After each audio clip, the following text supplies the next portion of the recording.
Ash Anvil in Gardner, Kansas. It's Bourbon Bros KC.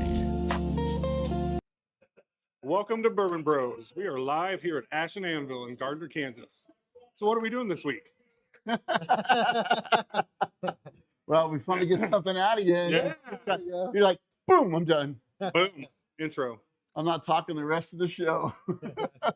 You're supposed to go, hey, I guess not. That's you. not my tagline, though. That's you. Yeah. All right, now.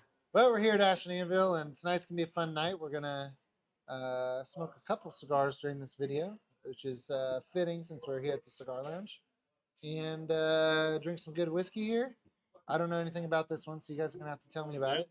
Yeah. And, yeah, I'm excited to share what I've come away over the last couple weeks, you know, what I was doing. So that's basically the topic of this video is I got to go do some pretty cool stuff. Yeah. I think it's going to make me a better retailer, a better tobacconist, and I think that I've built some connections there that are going to not only help me in the Cigar Lounge, but also help out Bourbon Bros and help try to take us to the next level. That's right. You know, I just got to say one thing. Thank goodness my family's on. Otherwise, you know, we're almost to that point where it's like, hey, want to thank our one viewer. Yeah. Hopefully some people will jump on here soon. You know, it's always early, right? It's And plus, moving to a Tuesday, people are gonna have to get used to that. yeah, it'll take a little while to get people used to it, but I'm sure they're gonna watch this. Right? I mean, yeah, but people can always go back and watch. They're gonna That's- watch it live, maybe. But That's a they'll cool watch it. thing. So I have one question, Nancy. Mimi, who's Mimi? I've never called anyone Mimi before, so that's what the girls call her, Mimi. Ah, yeah. But I don't know her as Mimi, right? So I just had to dry her 1, 2, and 3 with a fish. That's awesome. So yeah, so everyone, I guess we'll talk about just, you know, what we all normally do. How's everyone's week, right? It's good so far. Yeah, It's only Tuesday. Yeah. This week has been good so far. Busy Yeah. for me, very busy, but good. I mean, you haven't stopped, have you? No. Got a lot going on. I was up late last night with the storm, and actually I was setting a toilet and doing some plumbing work and doing some trim work and moving my house to my new house. So Moving's terrible. I hate moving. I actually kind of like it. It's What? fun. Yeah, I get to go through. I get rid of stuff. It's a nice change of scenery. Like I've been in my house now for 9 years, so I get to switch it up a bit. Yeah. And 8 years is about the sweet spot. Once you're in somewhere 8, it's time to move on. time But to don't move tell on. me that because I think this You at 8? we're at 8. Oh, it's time for a new one. I'm not moving. I Bigger and love my better. house. Come on, Mike. I think I'm shadowing you. I keep looking at you and I'm That's shadowing fine, your that's fine. face, right? Well, But yeah, I was in Texas all weekend. you had a great weekend. Yeah, a bunch of the guys who aren't on here, they're supposed to be on here, down there visiting them, down right by the border, had some amazing Mexican food. I bet. Oh, I'm telling you, You're almost at the source. it was. In fact, a bunch of the guys Yeah. even we're not moving ever. Ever. Ever. I love our house, but yeah, a bunch of guys all went to Mexico, Huh. and I didn't know they went to a border town right there. But I had no idea. You don't even need a passport if you have a license with a star. You can walk into Mexico. So they parked on the U.S. side and walked into Mexico. Huh. So as long as you have the star, you can just walk through with that. So That's pretty But you cool. can't drive through, right? You can only walk through. I think with that, I Okay. think the rest need a passport because they figure if you're driving, you may Yeah, be, may you know, go farther in. farther in, but they know you're just going to that next town. Support them. They let you in with the, Nice. and they let you right back with that license. So, hey Nick, can I ask one favor? Can we move this light back just a little bit? Right. So it's super bright. Well, while he's doing that, let's go ahead and cut our first cigar. Yeah. All right. So All right. Our first cigar today is going to be the Christoph Signature Series PCA edition. So this is a PCA exclusive. You have to be there. We're over there. It's over here now. You have to be at the PCA show, the Premium Cigar Expo, and that's one of the things that we'll talk about tonight. I'll explain what that is. But you have to be there at the show in order to get this. And this is something I'm excited about because I've been a member of the PCA for a long time. And yes. You're a teacher, so I figure if I raise my hand, you'd let me. Yeah. So, can you give us I got 'em. Oh. Can you give us the thank you. definition of PCA? Yes, the Premium Cigar Association. So it's a. I feel like it gets kind of a bad rap. It's a lobbying group, really, is what it is. That protects and fights for cigar smoking. Sure. Across the board, from retailers and manufacturers all the way down to consumers. So it's fighting for the cigar industry. Yeah. Tobacco all the way up. We've had some big wins lately in the industry. Yeah, just the FDA has been in control of premium cigars for a long time now, and they just lost it thanks to the PCA and Rocky Patel and a bunch of other manufacturers and retailers that have really stepped up and talked to politicians at every level, and the FDA no longer is in control of premium cigars. Oh, okay. So what classifies a premium cigar versus just a Swisher Sweet? Yep. So a premium cigar is a 100% tobacco. Okay. All right. So some of the stuff that actually one of the things that people are in here smoking right now, like the new Toscano Limoncello, is a flavored cigar. So it's not 100% tobacco. Okay. So it's Okay. it's not protected under Sure. the new ruling, and so it is still controlled by the FDA. Okay. But this is 100% tobacco. There's nothing here except for tobacco. There is actually just a dab of like a fruit pectin or starch glue that they glue the Sure. cap on. But aside from that, it's just tobacco. There's Okay. no flavor additives. Alright. There's nothing added to it. Where if you go to like a Swisher Sweet or a White Owl Right. or Black and Mild, something like that, those are cigars, but they're using a homogenized tobacco paper wrapper, Okay. and then they're adding flavorings. Sure. So those fall And under. that's why they're $2. That's why. We'll go back to the middle. Okay. All right. I'm So, gonna go ahead and light mine. No, I'm not. Let's take a cold draw. yeah. Let's talk about it. So tell me about the. Oh, You called it a pigtail. So tell me about that because it's different than most cigars we Right. see. So yeah, I've I already don't cut even know if mine, I can but see it, but I don't know if you you'll can be kind able of to see it on on the camera. end. If There's someone zooms a little in. pigtail on top. Actually, Yeah. both cigars we're going to smoke tonight in this video has a pigtail, and it's just a different way of doing a cap. So traditionally, they would roll it, they would twist the wrapper leaf up, and then cut that off, and then glue a series of caps on using Yeah. that food glue. On this one, instead, they make that wick, and then they coil it around, and then glue that in place. So that's what's holding. Is it this together. more traditional or like it I just think that just this a different is- way to do it? I don't know that it's more or less traditional. This is not the typical way of Okay. doing it. All right. But cold draw, what do you get? man, it's Raisin toast. yeah. I don't get any of that. A lot of times you'll pull it and it'll be hayfield. I don't get that at all. A little bit of Raisin. When you said that, Yeah. that raisin for It sure. is. it's like raisin. It's like a box of raisins when you open a box of raisins. Yeah, exactly right, like that. There's like just a hint of that rye bread. Yeah. It's like Wow. heavily buttered, slightly burnt raisin toast. Yeah. That's what I get off this. Yeah, I got again. Rodney, welcome in, Rodney. What's up? You're wearing a shirt. I'm wearing it, man. Wearing your shirt, brother. Thank you. Yeah, Man, this is one that this is actually my first time smoking this. or you've So never smoked with it. I've never smoked this. I bought it without smoking it, and I don't normally do that. But I just brought the brand Christoph into the humidor. Okay. And this was one that it was either now or never. Buy it now or don't buy it. Right. And so I said, okay, I'll buy some. Gotta buy it. So when you buy, you're bringing them in. They've not been in your humidor before. So when you bring them in, do you actually buy the signature series that's the PCA? Do they come in like this, or do you buy a different cigar from Christoph? I bought the whole line. Oh, so these will even come in, right? I have them, and they're in the humidor. Wow. They've come in already, so fast. Oh, okay. So the PCA signature ones are ones you can buy in here. Mhm. Oh, Yep. okay. But you I pulled had these out of the to humidor buy from the them. You had to buy them I didn't know if while this you were was- there. Yeah, I didn't know if can't- it was something specific for the event. Okay, so Yeah, that makes okay. Yeah. Nice.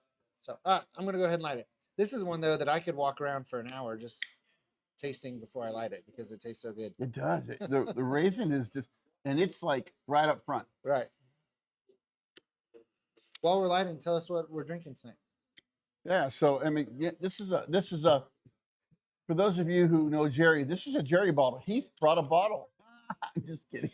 You want So what's a Jerry bottle? Jerry. So Jerry, It's just really good juice that you. no, Jerry, he doesn't. He's got what he calls the vault. Oh, He hides them and he never opens them. okay. But if you show up, he's going to open yours. Oh yeah. Doesn't sound familiar whatsoever. Yeah. So I So, brought this. I'm kidding. I brought this because I knew what we were going to pair it now. You can shut up there with it. I brought this just an easy drinking bourbon. I mean, So we went over to we that go with right all over there. kinds of stuff. Is that good? Yeah. Yeah. Yep. It's a 98 proof 10-year-old Penelope. I don't know. You can find them. They're just not. You're on not the as store not shelf, as they're but- not they're not they're Yeah, not it's just a everywhere like good- Penelope, I right? don't know. I feel like it pairs. It's a sweeter bourbon, but I feel like it pairs with most everything. So All it's right. good for tonight. I don't So think I've ever had it. so isn't that a certain collection that they have? Yeah, it's from their estate collection, and I want to say I think they release them every year, like once a year. But they have a 13, They have a 13, and yeah. a I think they have so they have a bunch of all. This is the 10-year. Okay. Because I know Rodney was offering. He had some bottles, and he's like, "Hey, anybody need an 18-year?" Right? So Oh. he had some 18. So they do have it's like the American Light Whiskey 18-year-old. That gets a lot of buzz, but I've never seen it. well, Rodney's got it? Rodney's got a couple. Rodney I off to think. send us some. Well, he offered it to me, so I was like, Keith wouldn't want it. Just kidding. So, all right, we got that. That's a nice lighter. I love this. That's lighter. another thing I bought at the trade show. So I went to the Premier Cigar Association Expo. It's so much fun. It's a ton of work, but it's so much fun. And it is the big trade show that happens in Yeah. the cigar industry. There's a few that happen, but the PCA is the big one. This is the main one. This This is is the what main everyone goes to. Everyone goes to this. Nice. Every manufacturer, well, almost every manufacturer goes. All retailers from all across the world show up. I mean, it's primarily in the U.S. The U.S. is the biggest Sure. cigar market, but people from all across the world show up to this thing. This year, I think that there was the booth number was up, but the attendance level was down just slightly from last year. It was held in New Orleans, and I still think that there was like 450 cigar companies Oh wow. represented there, Wow. which is a lot. 450. Right. Don't quote me on that number, but I think that's what I'd heard. I'm gonna write that down. Yeah. And then yeah, there was, I mean, it was packed. So not quite as full as it was last year, but very busy. You think it's location? Yeah. I mean, do people want to go to New Orleans? This is my 5th show that I've gone to, and my first 3 were in Vegas, Okay. and those were very well attended. They were packed. That's what I was used to. Yeah. Vegas is very smoker friendly, right? You can smoke everywhere in Vegas, Right. and so it kind of made sense. They got the space, they've got the convention halls, they've got everything, but there was a big push to sort of spread the love a little bit, move Yeah. around, go to different parts of the country, and so they decided to move it to New Orleans, which is not typically very smoker friendly. It isn't. No. You can do everything else in the world there except for smoke a cigar. Hmm. You're not getting that thing lit very well. No, I am not. That is not lighting well. How's yours? Yours is lighting fine. I'm Yeah. Good. I'm solid. Let me teach you how to light that thing. Hey, we got Jaime's in, Hammy's in. They're starting to, Yeah. they're starting to roll in. But people aren't used to Tuesdays, like Right. you said, right? Tuesdays, yep. So so New Orleans does make an exception and relaxes some of the restrictions on smoking indoors and smoking outdoors. It just I don't know. I don't know all the rules behind it, but that's what I was told, that it's not typically smoker friendly, or not as smoker friendly as Vegas at least. But I love it. You love. I'm not a New Vegas Orleans? guy. Yeah, I'm not a Vegas guy. It's everything is like to get your money. I feel like the whole point of Vegas Oh, is to take absolutely. your money out of Yeah. your wallet and put it in somebody Yeah. else's, right? Where New Orleans just has this culture, and it has the food, and it has the Robbery. Well, you get that. Well, you in get in Vegas too. I know. I'm just, so so New Orleans is a vibe, in my Yeah. opinion, versus Vegas. You go there for gambling and other stuff. yeah. New Orleans is a vibe. Shows. Yeah, I mean, I've just been there a couple times. I'm just not a huge fan, right? I mean, New it's Orleans kind or of Vegas? New Orleans. In fact, we went down there and we stayed. Our hotel, you walked a half a block and you were on Bourbon Street. nice. But it's just, I mean, I don't know. It's one of those. You got to go to Frenchman. Stay Oh. off of Bourbon and go to Frenchman Street. So I don't know that. Yeah. You're right. So maybe I was there with the wrong people. Bourbon's the The touristy. tourist trap. Go there, watch everyone get drunk. Frenchman's more not local, but I mean, Right. it's more easy paced and Laid back a little Yeah. bit. not as crazy. People aren't, doing grenades on Mhm. on Frenchman Street. Well, so we flew into New Orleans on a Thursday, and we got there. So the show started on Friday. We flew in, my wife and I. This was her first show, Oh, nice. and so we flew into New Orleans, and we landed in New Orleans at like 9:30 in the morning. My buddy who lives down there picked us up, took us. We stayed with him, so took us and got all our stuff dropped off. Took us down to the French Quarter, and by 11:30, we had a couple of grenades, and we were feeling pretty good. We were feeling all right. We did not drink high quality whiskey, although I did go to the Absinthe House, which is Yeah, I think we posted a picture of Yeah. you there. yeah, that was pretty cool. That was one of the older bars. Yeah. And had absinthe at the Absinthe House, Yeah. which was cool. And then we did all the touristy stuff Thursday. Yeah. Um, Voodoo tour, ghost tour. What'd you do? We didn't do any of the tours, but basically it was just a lot of drinking. Yeah. Yeah, a lot of drinking on Bourbon Street. Went into all the little shops, and it was a good Yeah. time. Anyone shine your shoes or anything? Nobody No. shined my No. shoes. Oh. No. Did you- I did you- kept most of them. Yeah. Good. Did you get any beads? I showed them. You showed them. Didn't I get showed any them. beads. Nobody was giving out beads. We Well, we were there during to the you. No, to me. They would have started throwing them when I put my Yeah. shirt back on. No, but we were there during the French Quarter Fest, so it is like the biggest Oh, okay. festival Yeah. aside from Mardi Gras in New Orleans. It was packed. It was fun. Thursday, the trade show started with the opening ceremony. There were some educational classes, some pairing classes for the day, and then Espinosa was the headliner, and we are an Oh, Espinosa nice. lounge, but Espinosa was the headliner of the opening party. Guy Fieri was there. We mingled in this beautiful park in the French Quarter, and they had the best oysters that I've ever had. They were amazing. Best what? Oysters. Oh, oysters. Oh, Okay. man, they were so good. I love They're like oysters. smoked with Oh, little yeah. cheese on top. I don't know, something Like- weird. It wasn't a raw oyster. Okay. Were they like It's Parmesan cooked. crusted or? Cooked. Probably, yes, they were cooked. Okay. Yeah, they were so good. We had a great time mingling and getting to know, sort of the layout of the land, and then also running into both retailers that we know and brands that we've been Yeah. carrying and supporting, and running into new people as well. So it was we got water over here. We got it. Okay. We can move it. It's in the way. Cool. So the opening party was great. They had live music, there were cocktails, it was an open bar, there was food. The lines were ridiculous. That's okay. It was You mean in the cigar where everyone yeah, was yeah. at? Yeah, at the opening ceremony. Okay. So Now you say an opening ceremony. That's just more about. Well, I mean, it was the welcome party. Yeah. okay, It just was a the welcome party. There was really nothing going on other than mingling. Yeah.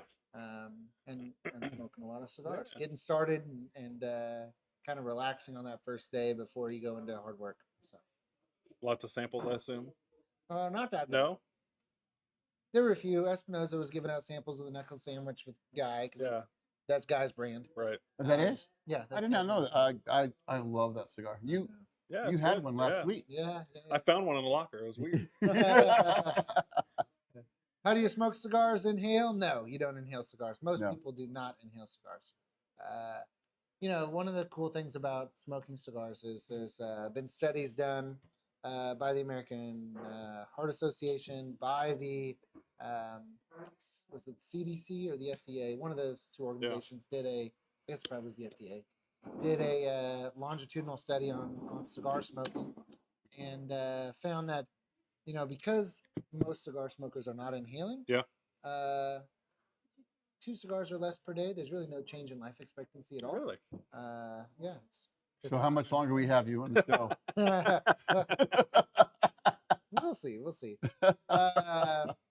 So there's really no change in life expectancy, and it's even up. You get up to 8 or 9 cigars a day, and it's dramatically less health impacts than a smoker, like than a cigarette smoker. Yeah, because you're not inhaling. Because there's nicotine in here, Sure. and nicotine is an addictive, compound.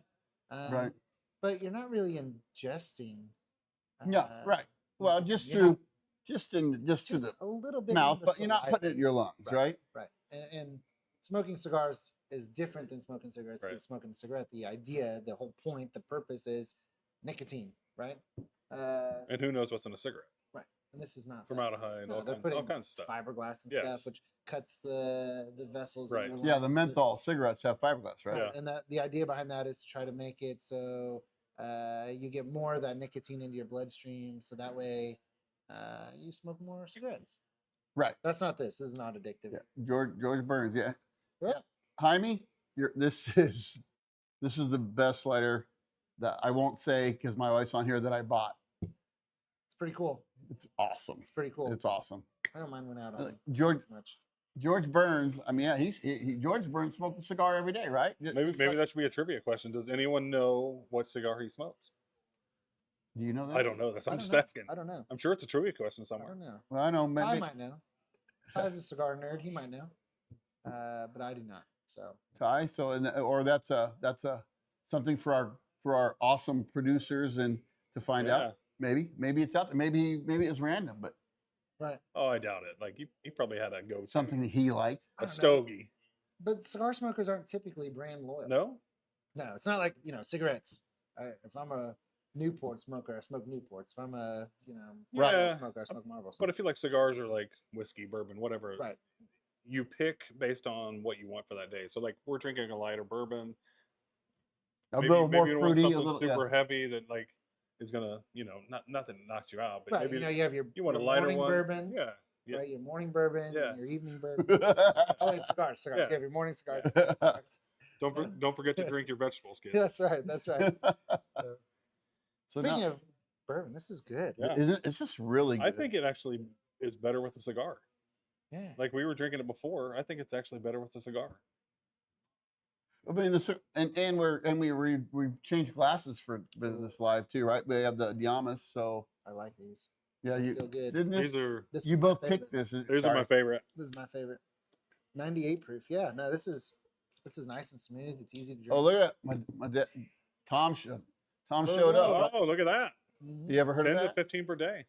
10 Yeah. to 15 a day he smoked? And he's the guy that was telling the story where he was on some late night show and they were asking him about his cigars and what his doctor said. And his doctor said he better stop smoking cigars. He's going to die. Yeah. And then he outlived his doctor. Right. So, It all goes back to genetics, I yeah. think, too. Yeah. I'm sure sometimes. there's a lot there as well. Yeah. This really tamed it. I think it's a smoother. It's smoother. Yeah. That's right. I didn't say Yeah. it. It definitely made it smoother with Yeah. the cigar, right? It's good. I I mean, didn't have a pour of this. It's a good pairing. Derrick and I talked about this before, so I paired Yeah, it yeah, well. yeah. You did a great job. You did a great job.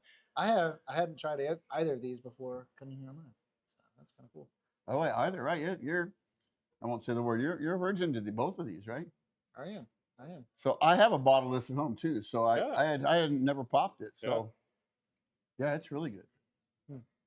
So, I will say with George Burns, he was smoking, 60s, 70s, 80s, and Didn't he smoke till he died? but he was at that time. Almost everything on the market was very, very mild, super mild cigars. That's what was popular. That's what everybody had. There really was no full-bodied cigars, really, until just before the cigar boom in the 90s. I mean, they were out there, but Sure. they weren't popular cigars. Everything was very. I mean, think Macanudo and Romeo and Juliet, Right. and things like that. Olivia. Yeah, Olivas. Oliva. Yeah, Oliva. Okay, see? it's all right, it's Wow. Olivia. Well, I smoked the Olivia because they're just a little more mild, right? Mhm. So, yeah. So the opening party was great. Yeah. It was a great time, and again, this was my wife's first trade show, and she, I told her I wanted her to go because she always thought like, oh, it's just a vacation. It's so Oh, much fun. sure. You're having a great time, and I am having a great Oh, time. yeah. It's like Christmas morning, But when it we still get down worked. there. But smoking that many cigars and meeting that many people all day long, all you're doing is just meetings. Stressed all day because there's no possible way to get everything done you want to get done in one day. It was a lot of work. Yeah. So when you're ordering, let's talk about that. So when you're ordering, you're not ordering for a full year. You're just ordering. A lot of people do. I'm new enough. My cigar lounge is not big enough yet to allow me to go in and, my buying power is not, what some of these Sure. other shops are. Some of these shops are going in and they're placing $100,000 orders at multiple booths. Someday maybe, but I'm not there. So I went in with a all day every day. That's right. All day, every day, and there's Lachelle with her Dr. Peppers. Yeah, I didn't order real wide this year, and I did not order real heavy any year I've gone, I haven't ordered real heavy. But so yeah, some of my orders have already started showing up. Nice. My Christoph stuff showed up. My Rocky Patel stuff showed up. Toscano. Roma Craft. That's another new one to the humidor. That showed up. And Now, let me ask you this. So, like, whiskeys, bourbons, beer, whatever, they have distributors they have to go to. Is cigars the same way, or it's direct from the manufacturer? direct. When Okay, I went into the nice. Christoph booth, I met with my rep and what's his name? Glenn Case with Christoph. He's the owner of Christoph. He was at the table next to me. I didn't meet with him, but he was selling cigars to the table next to me, right? And when I go into the Espinosa booth, I'm buying from the Espinosas, and I go Nice. into, when I ordered from Roma Craft, I ordered from Mike Rosales, who's the owner of Roma Craft. So I'm dealing with the owners. It's different because there's way less regulation on the tobacco side than there is Yeah. on the liquor side. But I feel like that's a different relationship you can build with those guys Oh, versus yeah. not that a distributor's bad, but No. you can build that relationship direct with them versus you're dealing with Hank from your local distributor. Right. You just get a different level. And there is some of that. I deal mostly with reps, either in-house reps or cigar brokers. But so I'm not always dealing with Eric Espinosa, although I do talk to him, not super frequently, but he knows who I am and I know who he is. But some of the brands I am actually, I call up, Right. I call the guy. Yeah. And that's who I want to order from. A good example of that is Raquel with Quesada. If I order a Quesada, I deal directly with Raquel. Nice. Which is kind of cool. So, Was that who you had a video? Did you have a video? Who's Raquel? Raquel is the owner of Quesada. Oh, okay. So Wow. I didn't do a video with her. I did with the owners of Adventura. We did a little promo thing for Bourbon Bros. I think that's what you're probably talking about. That one hasn't been posted yet, I don't think, right? But I didn't see that one go out. But Oh yeah. So, uh-oh. they're bad. I texted them Putting to them on you, the bad spot. quality. Yep. But I'll get it to you. So yeah, so I'm dealing with the actual manufacturers of the show, and yeah, it was awesome. Yeah, I'm in there. That's cool. There's 450 different booths to go into. You can't make it to all of them. Sure. So we had to try to come up with a game plan, and honestly, our game plan this year sucked on day one. It was, I ordered a lot of cigars, but not efficient. So how do you pick? So I know you're more boutique. Mhm. You're picking the smaller guys, and then I assume you're picking some names just so people, when they walk in, know what they're buying, or Right. So what's your game plan? I have, when my humidor is totally full, which it's filling back up right now. When it's totally full, I have about 1,300 facings in there. Okay. 1,300 boxes of cigars available. Wow. And it's about 70% boutique and 30%. Mainstream kind Yeah, of. Yeah, they're kind of known as, you call them like legacy brands. Okay. I don't really. Olivia. Yeah, Olivia. I don't carry Macanudo. I don't carry Partagas. I don't carry Romeo and Juliet or Cohiba or. Macanudo. Yeah, I don't. There's a bunch of the brands that I don't carry that are those big guys, and that's by design. I like finding these smaller companies like Christoph, like United, which is what we're going to smoke next, like the Roma Craft, like Espinosa, although they're kind of growing out of that boutique and they're really becoming very mainstream. Espinosa. Oh, yeah. It'd be hard to say that they're boutique anymore. They've just really kind of blown up. So Frankie's back. Frankie's joining. yeah. Yeah. He's a couple weeks. He's going to be here. We're going to be smoking cigars. Mm-hmm. Yep. So No, day one was great. That's where I did a lot of ordering. In Yeah. fact, I blew most of my budget on day one, even though I wasn't very efficient. I got a lot done that day. That night, that was day one was really the opening party, but day one of the trade show being open, the floor being open, that's where I did a lot of my business. That night, it was Saturday night, and I got invited to a couple different parties. Nice. You know, after parties. Sure. There's a lot of business that goes on Oh, I'm sure. after the trade show floor closes. No orders, but kind of, I don't know. Do you take orders? Are they taking orders at night like that at a party? No. But it's just more about talking about what I'm it is. sure that it does happen. I didn't place any orders. I've never placed orders after Gotcha. hours, but there's a lot of networking going on. Yeah. And so Bruce and his crew, they're a broker group out of Oklahoma. They called us, or invited us over to their house party with Adventura, CLE, Black Label Society, and shoot, there's one other one that they do. I'm blanking on the name. Apostate Cigars. They invited us to dinner, private chef, very cool. We're hanging Wow. out with the owners of Adventura. They go to this dinner every year. We went last year as well. The chef was amazing. He's like this guy that runs a cooking school in New Orleans and teaches people how to cook Cajun. He's like the guy. Mm. Do you have some etouffee? I did have it Yeah. today. It's the And best. this year we didn't do the crawfish. They didn't do the crawfish boil, but they had, they had steak and they had oysters and they had, what was it? I guess we had. Some boudin balls. No, I'm trying to think what it Are you was. from there? It was a little Yeah. sandwich. Little sandwich that had. Oh, po' crawfish boy? on it. Po' boy? No? Maybe it's a po' boy. I don't know. It was good. Whatever it was. Yeah. I liked it. Yeah. So we went there and hung out for a while. I'm cultured, And, Mike. Very cultured. I don't have any culture. Oh, Frankie. That sounds amazing. When are we going to be a full-fledged cigar shop where you can order from? Ooh. The online ordering thing is so hard. Not that it's hard for me to set up and not hard for me to do it, but it's hard to be competitive. One of the reasons that I sort of pushed out Oliva out of my humidor was they're so big. They own Thompson Cigar. Oh, okay. Like they actually own it. Yeah. And so they're able to sell cigars for, like, to you, the consumer, you're able to go on there and order Oliva cigars cheaper than I am at my wholesale price. Wow. So, like, let's say I pay, $8 for Melanio. I have to mark up that Melanio Sure. to keep my lights on, right? I can't sell it. I have to sell it for a profit. And so I'll take that Melanio, I'll mark it up to MSRP, which is typically Keystone. So if I buy it for 8, I'm selling it for 16 plus tax. That's really how the cigar industry works. So it's like a 50% markup? Yeah. You typically? Yeah. Okay. And So it's like alcohol. it's pretty similar. But then you have Oliva that owns Thompson, so you can go on there and you could right now go on Thompson or Cigar Bid or And buy them for the same as what you can Cigar buy. International, That's and you crazy. can buy Melanios for $6. What?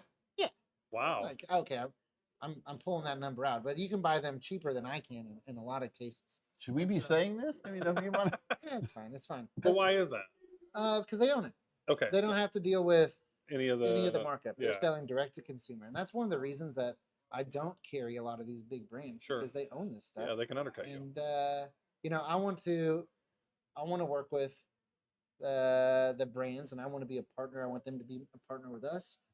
This is a very relationship based Okay. business, Sure. and so I want to work Yeah. with these smaller companies that are hungry and that want to work with us.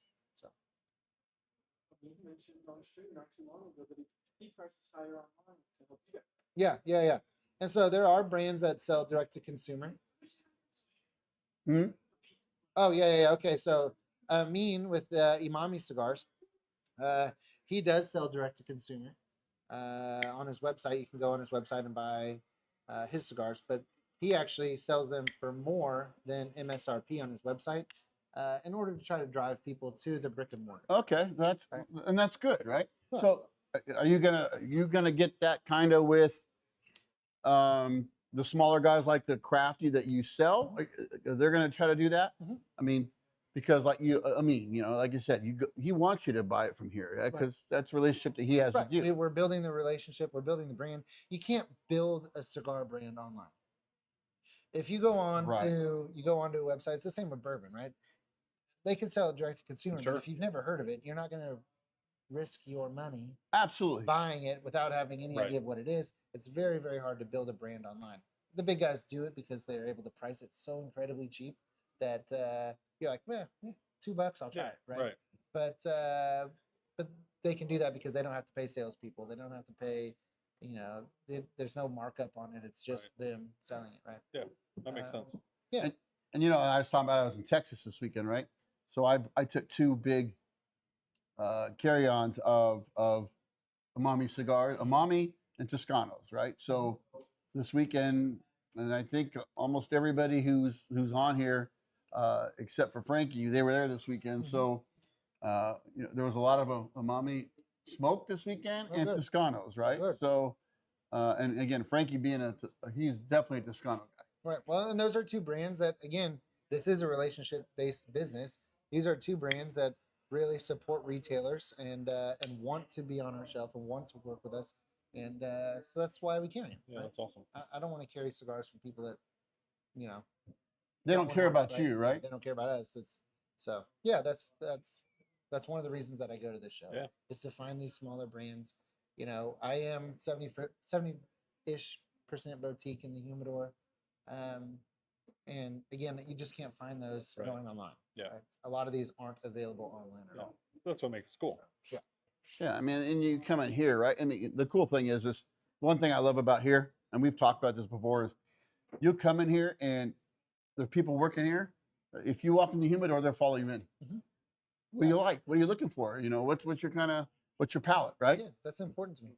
So, again, I've been to other places where you walk in and they're like, hey, and you're in there and you're walking around going, well, I don't know what's good, right? So you just, you never venture out, Right. because you buy what you've smoked before, right? There could be something in there that's 100 times better than that, but if no one's directing you to that,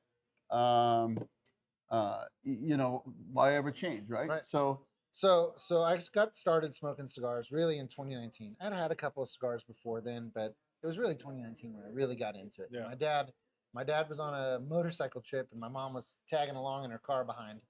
And they were somewhere in the Ozarks, and they came across a gas station that had a cabinet humidor, and they were getting rid of it. So all the cigars, no matter what it was, were $1. Wow. And so my dad just bought all of them. He didn't know what they were. Yeah. did you get the humidor too? No, it was a big stand-up case humidor, but he got all the cigars. So he came back, and he gave me a box of cigars, and my wife didn't like smoking cigars, didn't like me smoking cigars at the time, and so I'd go to his house and I'd go sit on the deck with him and smoke. Yeah. And it was we both got into it about the same time, and that was the opportunity for me to go hang out with my dad. Again, this is a relationship thing. Sure. Sure. Absolutely. It's a social thing. That's what it is. So I used it as an excuse to go hang out with my dad. And so that was the Rocky Patel Java Mint, right? And tastes like Girl Scout Thin Mints. I have it in the humidor. Yeah, tastes just like Girl Scout. Yeah. So it's a good cigar.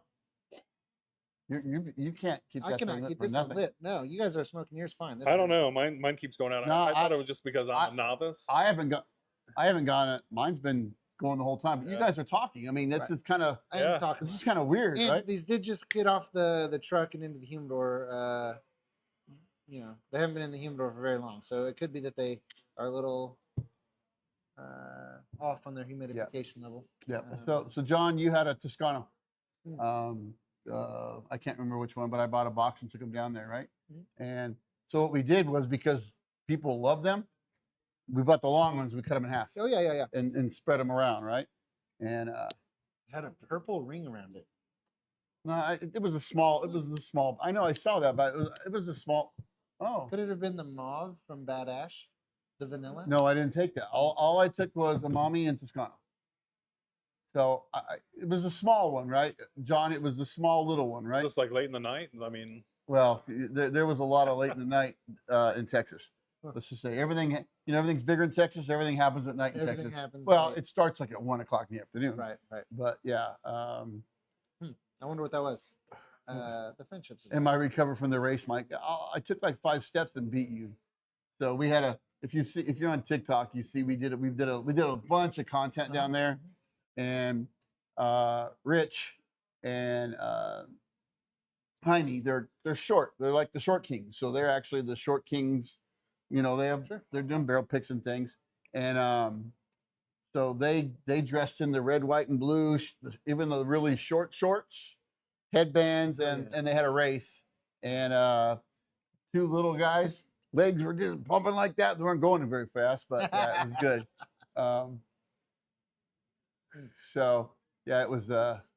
Yeah, check out our Instagram. You can see the picture. Yeah, it was. We had some great content from down there. So sorry, I didn't mean to jump into that. No, it's so all good. Where was that? So the party. I went to that yeah, dinner, yeah, yeah. and it was awesome. It was Yeah. a great time. This was the second year we got invited to this party, and it was wonderful. We skipped out of there a little bit early, and we headed to another party. This one was put on by Luciano Cigars, and my friend Josh Beaver, who's one of the salespeople there, he does a lot in the company. You know, Yeah. he's blending cigars. He's covering like 47 states or something crazy. You know, he is the guy. And he's local, right? But yeah, I went to Yeah. high school with him. Oh. So I grew up with him. In fact, He's a good one. he's going to be in here tonight watching a basketball game is what I've heard. So anyway, so he invited me to this dinner, and it's at their Airbnb, and he says, "Oh, it's a pool party, you know, make sure you bring your swimsuits because we're all going to be swimming." Like, cool. Yeah. I'm in. I love swimming. Yeah. I like being in the pool. Smoking cigars in the pool is awesome. So I wear my, you know, I've got like a button-up Gaia bar shirt with you know, Cuban style shirt with my logo on it, and I wear that, and I wear my swim trunks, which sort of pass. I mean, they're obviously swim trunks, but they're close enough to regular shorts that I don't look like I'm wearing swim trunks Yeah. necessarily. Sure. And I walk in with my wife, who she did not wear her swimsuit.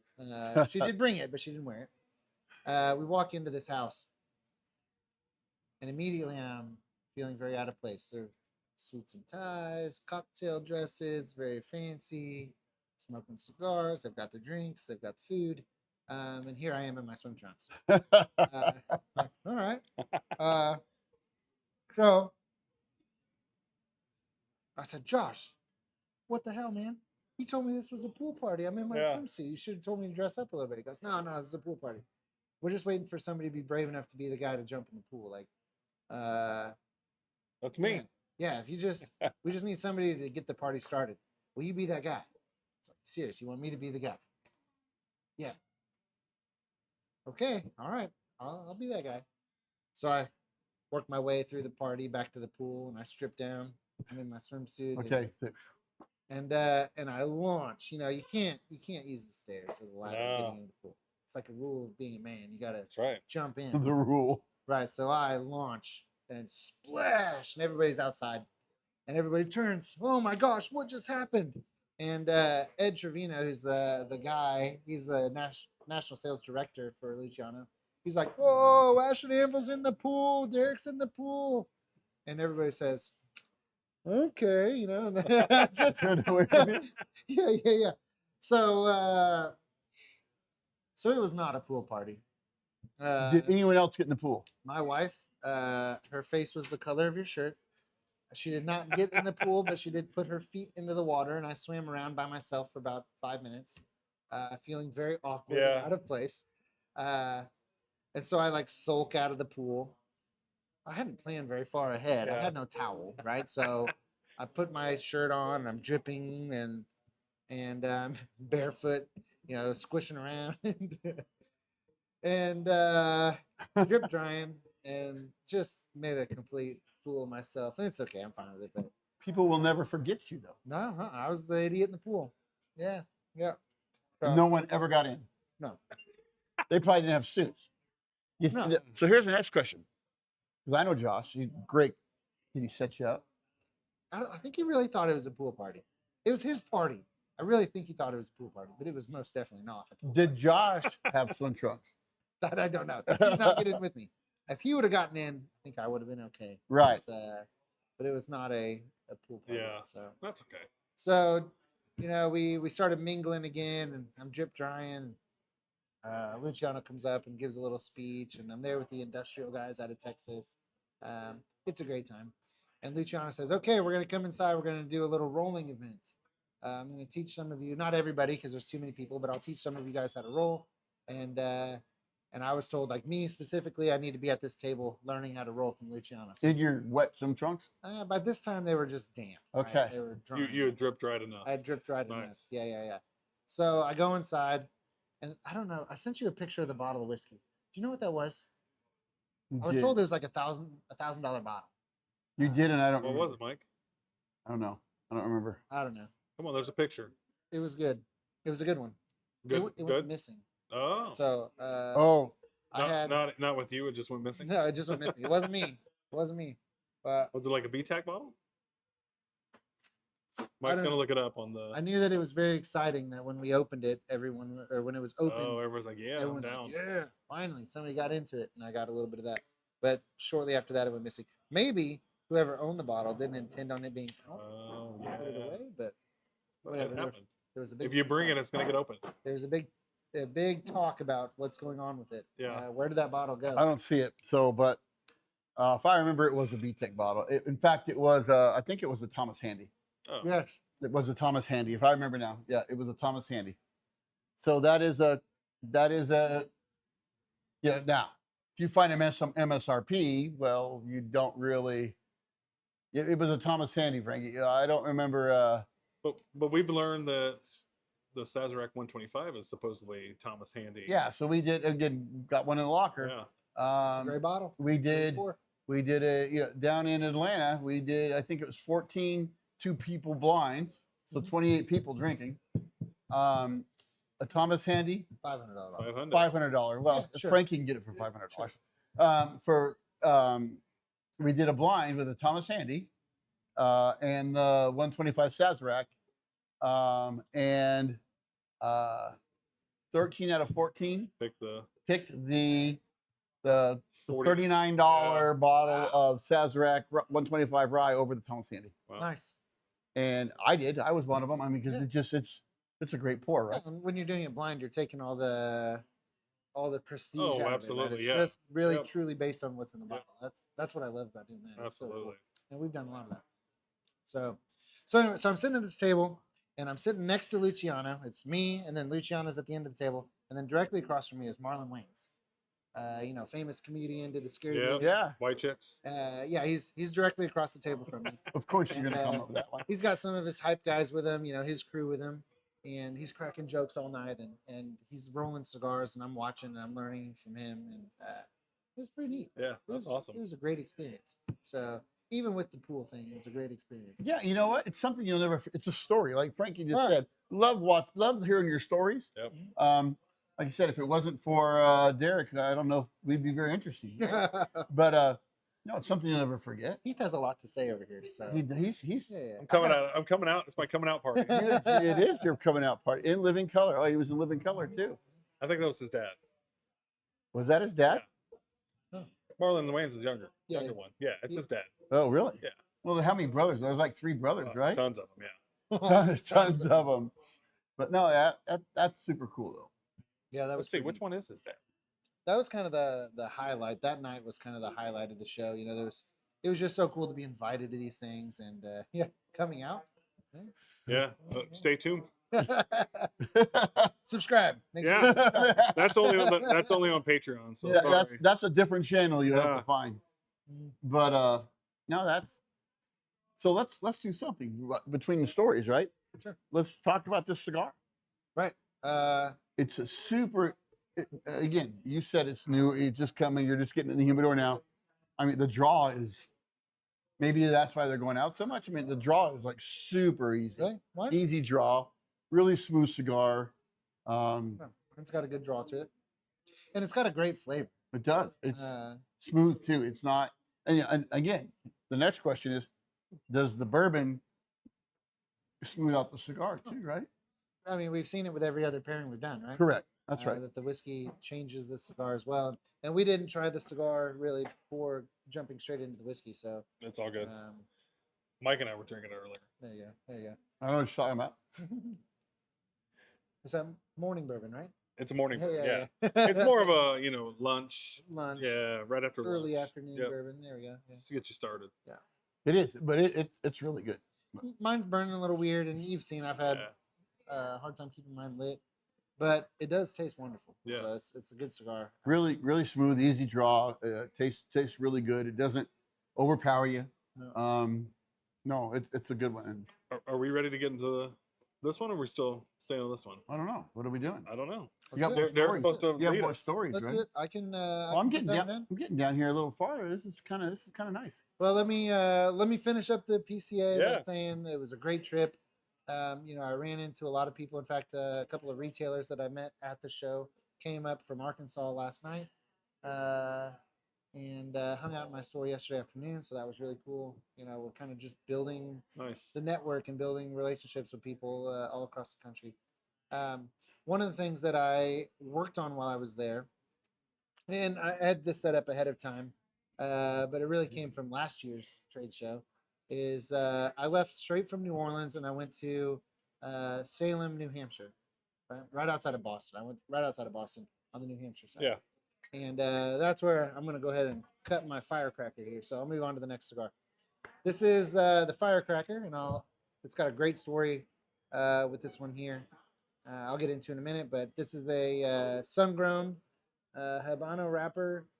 It's going to be a little spicy. It's going to be totally different than the first one. I've smoked a lot of these.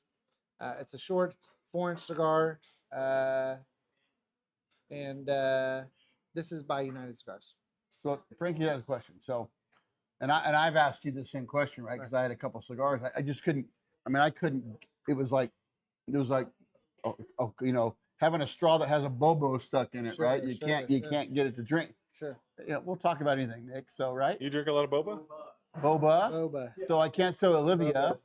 and I And can't Mike's a say- big boba connoisseur. I I'm a- like this. I I didn't know this about you. Yeah. You learn all Boba- kinds of stuff tonight. love boba. So what do you do if you can't get it to draw? All right, so typically, cigars are better now than they've ever been in history. They're more consistent than they've ever been.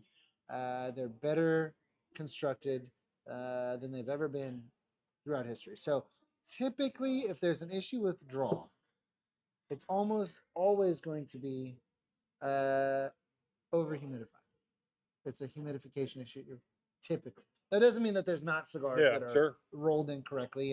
And Ty, you've smoked enough cigars. I've smoked enough cigars that I've definitely run into cigars that are just poorly rolled, that are plugged for, maybe they've got a leaf that's folded incorrectly, or the channels running through are not as open as they should be. But usually it comes down to a humidification issue, almost always. So if you do have that problem, you've already lit it, you've already cut it, you're trying to smoke it, you don't want to give up on it, you can't go rehumidify it, it takes too long to rehumidify. So what you want to do, or let it dry out, whichever way you need to go. So what you want to do, like Ty said, invest in a draw tool. Basically, it's a long metal skewer, and you run it through the cigar, and you pull it back out, and now you've created a channel to smoke. Okay. You can find them all over. I've got some for sale in here, but you can find them Amazon, Oh, sure. all over the place. So let's say you bought 5 or 6 of the same one, and you're thinking, okay, it could still be a problem, and you think you bought them out of the same humidor, and you've had it in your own humidor, and Sure. you've can you pulling out? So then can you take those other 4 that you haven't smoked yet, pull them out, and let them dry a little bit? Yeah, let the humidity drop. You want your humidity on your cigar. The rule in cigars is 70 degrees, 70% humidity. And the only reason that rule exists is because that's where propylene glycol, that's where it starts to Yeah. evaporate. So, and propylene glycol is sort of the standard in the industry.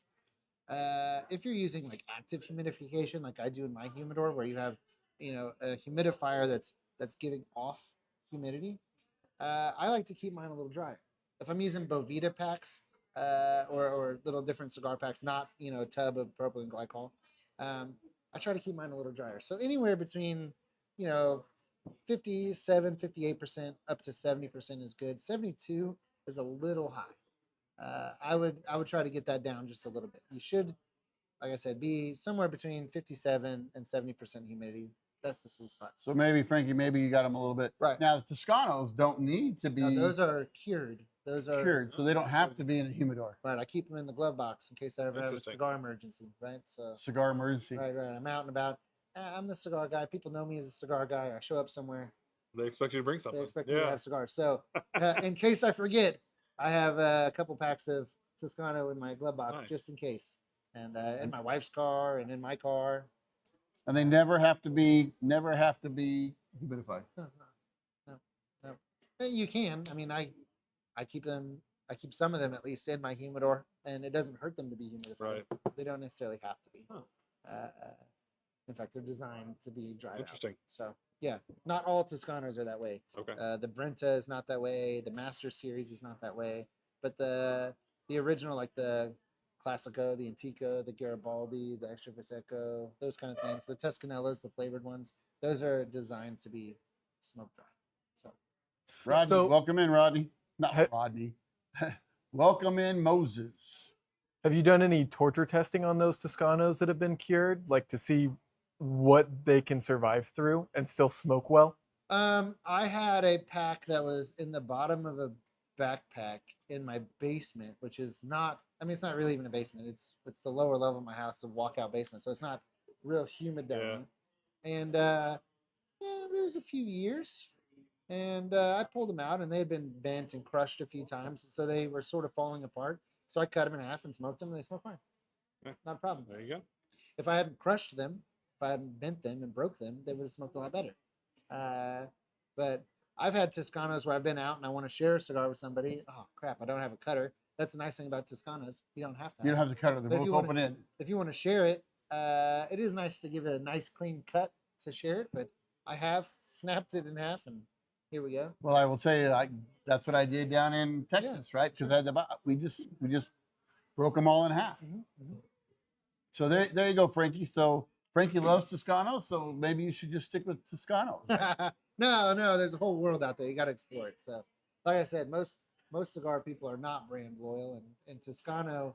What's so cool about it is it's so different than traditional cigars that, for a retailer, for me, it doesn't take away from any of my other sales. Right? You come in, you buy your regular traditional cigars. Oh, throw me on a pack of Toscanos, or throw me on a few singles of Toscano, because it's so totally different. Right. It's not a. It doesn't take away from anything. You Yeah, know, in Sure. in my humidor at least. So okay, let's go ahead and light this one up. Yeah. This is the Firecracker by United Cigar. Is United a legacy brand? What is United? No, Smaller boutique. very boutique. I still get a little bit. I get more hay on this one than I did the other one. A little more hay. I get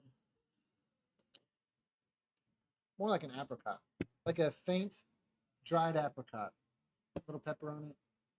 I get the pepper. Yeah. Little I get the pepper, but It is spicier, like you were talking about. yeah, for sure. Well, it's the Firecracker. It's gonna be spicy. It's Yeah. supposed to be, right? Yeah. It's supposed to be spicy. So this is not one that I would recommend to a new cigar smoker because it does have that spice. But we're all professionals here. We're professionals. That's right. Mm. So, all right, I'm gonna go ahead and light mine. Now, do you guys have your wick still attached to Yeah. I your did. cigar? I cut it Okay. diagonal a little bit to keep the wick. Yeah, I cut mine and I left the wick. It's tucked into the band. So the first cigar, the Christoph, had that little pigtail. Yeah. This is the same idea. They just roll it into a wick and then they tuck it into the band. So, I like it. all right, I'm gonna go ahead and What do you light. think, Nick? You want to show that pigtail? No. I mean, we can go to this camera over there. Maybe you want to show this pigtail, right? It's kind of cool. I mean, it goes halfway down the band, right? So all right, so let's check It's a this firecracker. out. Oh yeah, totally different than that first. I one. don't know if you can see that? A little drier. Yeah, it's got a like pigtail coming off all the way down the band, right? Yeah. So, all right. So the reason I wanted to smoke this cigar, God, I'm having a hard time even lighting my cigars. I'm just not taking the time. You want me to light it for you? I'm gonna need somebody to light it for me. I'm trying to rush it. And move too Maybe you fast. need that lighter. I mean, maybe it's Yeah, this is a like Ty said, this is a light tip. the America 5000. This is a new one I got too, and this is a Perdomo lighter, and it's a 4-flame, Ah, and that is a that's a pretty good flame. big flame. It's not a 5-flame, but it's a big flame. So, all right.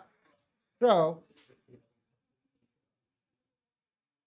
I left straight from New Orleans, and I flew to New Hampshire, and there I got to spend 5 days working with the best retailer in the world, the best cigar retailer in the world. He ends up owning. He owns United Cigars, so he's one of the owners there. And Tommy Klein, the guy that I stayed with down in Texas, he's my Toscano and my United rep. He ended up going with me up to New Hampshire and spending some time up there. And I got to learn from Dave Garofalo. That's amazing. We've That's talked cool. about the Cigar Authority podcast. Right, that you're on. Yep. And I got to be on it. He is the guy behind the Cigar Authority podcast. He's the guy behind United Cigars. And he's the guy behind Two Guys Smoke Shop, which actually, I guess they just changed the name to Two Guys Cigars. But they just had their 40th anniversary. Wow. Owning the shop. That's of cool. Having the shop up there.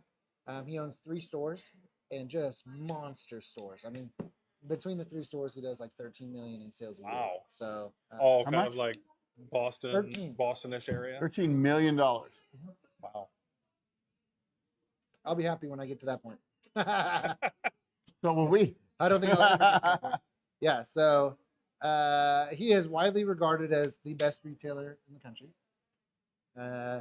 He's done it all. He's written a couple books. In fact, the day after I left, his new book came out. Don't Burn Your Hand on the Stove, which is a book that he wrote about all the mistakes he made in business and how not to make them. Right. So I got a copy of that. Signed copy, I hope. He did sign it. Nice. Oh, there you go. One of the funny stories behind that signed copy that I got is, again, this is a book all about the mistakes that he's made and how not to make them. And I don't know if he wants me to say this out there. He got Yeah. a small run of these books. I'm going to say it. Anyway. Oh, I'm going to say it anyway. He got a small run of these books as the first release of it, and he was going to put them out there on Amazon and Barnes and Noble, yeah. and it sold everywhere. But he's selling them in a store. He wasn't selling them yet, but he was going to sell the small batch in a store. And mistakes made. And in the table of contents, there's a section that's about don't go to college, right? Except for the table of contents says don't go to collage. oh. And then it gives you a page number, right? You know, go to page 63 or whatever it may be. But also in this first run, he said they reviewed it 100 times and had lots of people look at this thing, and nobody ever caught collage instead of college, and nobody ever caught that the page numbers got cut off, and so there's no page numbers. Oh, The table wow. of contents is almost useless anyway. Oh. So I got one of those. The ones that you buy now, if you were to go buy one, They now, fixed it? They fixed it. Oh, that's Yeah. still cool. That's cool. You got that. This is a lot more spicy, a lot more, much stronger. Yeah, I get that. You know, like a bourbon, right? I'm getting that spice on the Yeah. tongue for sure, right? I'm Ma- removing the wick. Yeah. I'm doing it. Well, you know why? I find it because I cut it a little diagonal. I can't get that good draw on it, Good right? draw, Because the wick is getting me. I'm talking too much. I'm having a hard time getting my cigars lit. That's like okay. that. It's That's good. about time someone other than me, right? Oh, it didn't say that in the comments. Well, I'm sure it was coming. There we go. Oh yeah. So this to me, very bready. Very what? Bread. It's like peppery bread. Yeah, it's definitely peppery. You get the Definitely peppery like, for sure. but it's a what would you call this? After dinner cigar? Yeah. Yeah. Probably not your first cigar of the day. Yeah, this is good. It's fairly full bodied, strong. But this is a cigar. What 30 minutes, 30 45 minutes on? Yeah, 30. Yeah, 45 so it's not. minutes, probably. You don't have to invest the Right. 2 hours in. If you want a quick smoke. So this looks a lot like a cigar called the Oliva Nub. Right? Have you ever smoked the Oliva Nub? No. He's got a whole line. Oliva has a whole line of cigars called the Nub, and they're massive. I mean, they're everywhere. Yeah. And they're 4-inch cigars, and anywhere from 50 ring gauge up to a 60 ring gauge. This is I think this is a 52. Maybe it's a 50. Yeah, I think it's a 52. Anyway, Dave at Two Guys Smoke Shop created this cigar. He didn't Oh, roll it. wow. He didn't blend it. He went to a roller, and he went to a factory to have it made. And this factory, the head guy didn't speak any English. Well, Dave is he doesn't speak any Spanish. Yeah. So he goes down there. He's a northeastern guy too, you know, Right. kind of, you know. He's got an accent, real strong accent. Yeah. And so he explains what he wants. And there's no cigar on the market like it at this point. There's no little short, fat cigar Yeah. at this time. And the guy's like, "Oh, that's kind of weird." You know, he's working through a translator, but the guy says, "That's kind of weird." He goes, "Yeah, I want this fuse on it, and I want the fuse tucked into the band to make this cigar." And he goes, "I'm going to order." He's a lot bigger than I am. He goes, "I'm going to order 10,000 of these cigars for United Cigars and for Two Guys Smoke Shop. But let's just start with one box and make sure we get the blend right." Right. Right. So he leaves, and the factory sends him a box of cigars, and he has them there sitting on his desk, and he's not. It wasn't this blend. It was a different factory that was making it at the time. The first run was a different factory. But it's sitting on his desk, and he wasn't real happy with it. Yeah. It wasn't the one that he wanted. It wasn't what he wanted to put out there. So he had him on his desk, and he'd smoke him, and somebody would come into his office, and he'd try this and smoke this. So his Oliva rep comes into his office, and try this cigar. Tell me what you think. It's going to be one of my new house brand cigars. And so the guy smokes it. And it was a few months later. Oliva calls Dave, like, "Hey, we're coming out with this cigar called the Nub. Oh, It's a short little fat cigar. It's kind of your idea. We want your blessing before you put it out, or before we put it out there." Yeah. And so they get talking. Turns out Oliva's already made it. They've already done all the marketing. They've done all the bands. The cigars are ready to go. He's like, "You're going to do it anyway. Right. So you might as well do it." But they ripped him off. This is the reason Nub exists. This cigar is the Really? reason Nub exists. Yeah. because you came in there and you showed him. Yep. And they ripped they're off like- his idea. Really? Mhm. Could he have done anything about it? I mean, I mean, Such a big company. how do you copyright a foreign cigar though, Right. Yeah, I don't know. or trademark or whatever you need to do? all right. So Whoa. That changed the whiskey. it made the whiskey hot. It To made me. it hotter, but it made it sweeter, I think. Yeah, but it definitely made it hotter. I mean, Oh, it's definitely. sweeter for me. Yeah. Really? Or, yeah. It brings out the sweetness. Ooh. And taking a sip of the whiskey and then going back to the cigar tones down the pepper and the sweet Yeah. of the cigar. It changes the cigar as well. So I got to go up and work Yeah. with Dave, sit in his office, pick his brain. He spent it very, very nice. I mean, he did not have to do that for me. He Yeah, that's didn't awesome. charge me anything, but he coached me essentially for 5 days. That's cool. I saw the back end, all the spreadsheets, and everything from how he hires and how he pays his employees to how he decides what cigars to bring into the humidor, and then once he has cigars in the humidor, which cigars to have his employees sort of push and sell, Okay. and why those ones are the ones that he wants his employees selling. Like, the guy's a genius. Yeah. There's no wonder he's making. Well, he's been doing it for 13 40 million. years. Yeah. He's figured learned it out. He's learned it all. So yeah, I just got coached by this guy for a week, and it was an amazing experience. That's cool. And then at the end of it, he invited me to be on the Cigar Authority with him, and A lot of these people Yeah. up here watched Yeah. too, right? yeah, that was They cool. were, yeah, it was good.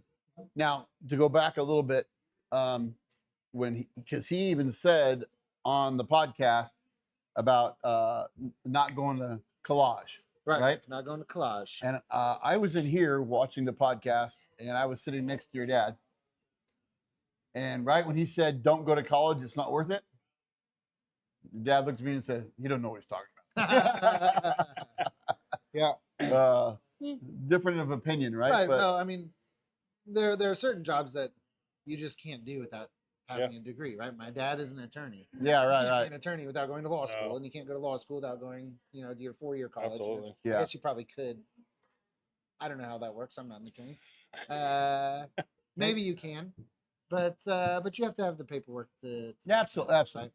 And I was a teacher before this. You have to go to college. You have to get your teaching degree. But there are so many people out there that go to college and they get their degree and then don't use it. Right. Or at least Yeah.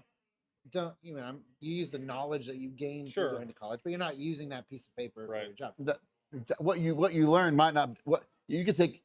I've seen jobs where it says, "Okay, apply," and you have to have a 4-year degree, right? I mean, you could have a 4-year degree in basket weaving, and does that make you better for that job versus someone else? So you're right. Right. It depends on the situation, right? But college, I think, does help give you a background education, lots of different things. It gives you a rounded education where it's hard to have opinions on things without being knowledgeable on Sure, them. And college gives you an opportunity to do that. And so or Google. yeah, or Google. It's becoming, I think, less and less important as Google and AI and all this other stuff is sort of taking over.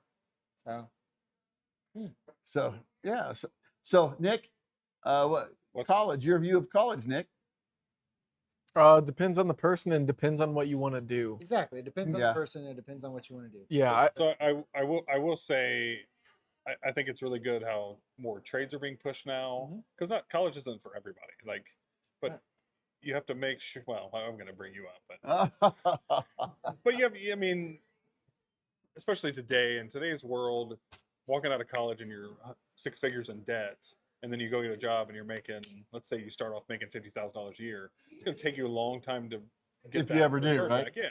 Right. So I mean, it's not meant for everybody. No, I get you. I get you. I like how they're pushing trades and other stuff. And I mean, college isn't meant for everybody, and not everything needs a degree. But let's say you're going into healthcare or certain stuff. Yeah, I like- want my doctor to have. Yeah, a I degree. mean, yeah. I don't want someone that's like, I just went to a weekend class. Right. Let me see what's going on in there. Like, yeah, YouTube Academy. I don't Yeah. want that. You know. My, well, AI says that I can just cut. Right, I right. don't want that happening. Right. there's Tom. 4 to 5 college grads don't work in their major. I don't anymore. I have a degree in education. Right. Right. Well, no. you're educating us. I get to do education still, but I'm not using my piece of paper in it. Yeah. So, and I think that's what he was getting at. Sure. No, it makes sense. We didn't divert, but we just kind of got to the. But I thought that was funny. I'm sitting next to your dad, and he looks at me and goes, it was obviously much different, Yeah, right? yeah, yeah. I thought it was funny. So, going back to this cigar, so he goes down to the factory, and again, he's working through a translator. He wants, he's going to order 10,000 of these cigars, but he wants one box just to make sure that it's right. And it was a couple years later, he goes back to that factory, and sitting there in the factory, and like in the humidified, like aging room where they put all the cigars that they're waiting to ship Yeah. out, he walks in there, and there's all these cigars they're short little cigars with a wick. He's like, "Are you ripping me off? Yeah. Are you selling this idea to somebody else?" He goes, "No, you ordered 10,000 cigars. So 10,000 cigars in one box.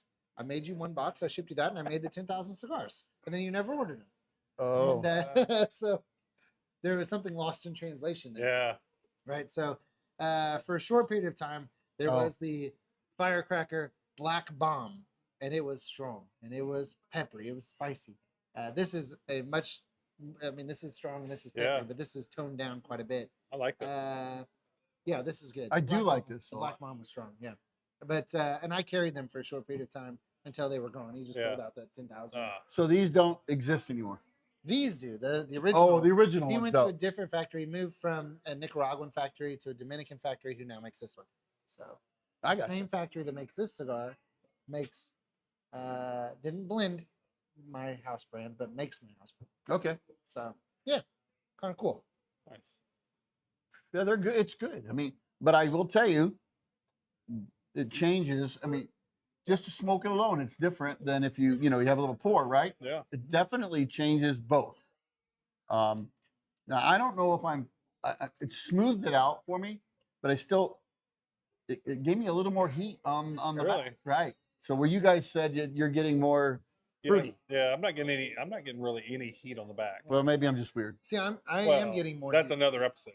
You are I am getting more heat. off Okay, of so this. But I think it also brings out the sweetness more. So it's like a sweet heat. I mean, the burn is still there, but sweet it's heat. It's, I like that.